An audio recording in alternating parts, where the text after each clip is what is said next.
বন্ধুরা, বুঝতেই পারছেন আজকে আমি একটু অন্যরকম ব্লগ নিয়ে আপনাদের কাছে চলে এসেছি। হ্যাঁ, রোজকার কুকিং ব্লগ আজকে আর নয়। আজকে আমি এসেছি একটা ট্রাভেল ব্লগ বা ভ্রমণের বৃত্তান্ত নিয়ে। দেখে বুঝতে পারছেন আমি কোথায় চলে এসেছি। হ্যাঁ, আপনারা হয়তো ঠিকই ধরেছেন, আমি চলে এসেছি আজকে ব্যাপসের স্বামীনারায়ণ মন্দিরে। হ্যাঁ, ব্যাপসের স্বামীনারায়ণ মন্দিরে আমি চলে এসেছি।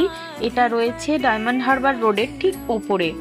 আইআইএম জোকা পেরিয়ে ডায়মন্ড হারবার রোডের দিকে কিছুটা গেলেই বাঁদিকে পড়ে এই মন্দিরটা।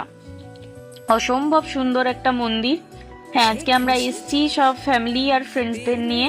এখানে রয়েছে আমার দাদা বৌদির মা বাবা, তার সাথে আমাদের 4টে ছোট ছোট বাচ্চা। এই 4টি বাচ্চাকে নিয়ে আমরা সবাই মিলে চলে এসেছি আজকে ব্যাপসের স্বামীনারায়ণ মন্দিরে। অসম্ভব সুন্দর একটা জায়গা। বাড়ির সবাইকে নিয়ে আপনারাও আসতে পারেন। খুব সুন্দর লেগেছে আমাদের গিয়েও। একটা অন্য রকমের বেশ অ্যাটমসফিয়ার রয়েছে ওখানে। আপনারা গিয়ে একবার দেখতে পারেন, খুব ভালো লাগবে সবার। একটা দুপুরবেলা তো এখানে কাটানো যেতেই পারে। এখানে এছাড়াও রয়েছে অনেক রকমের সুযোগ সুবিধা।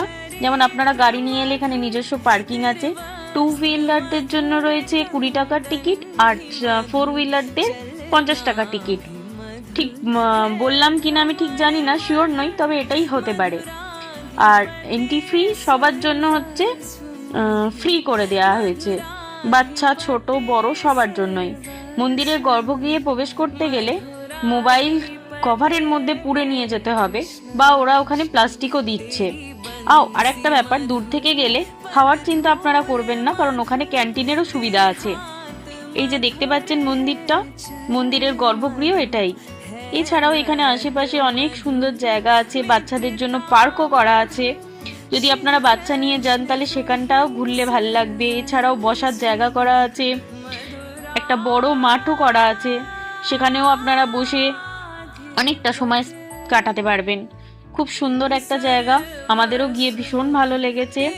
অল্প সময়ের জন্য একটুখানি একঘেয়েমি কাটিয়ে কোথাও থেকে ঘুরে আসতে চাইলে অবশ্যই এখানে যেতে পারেন।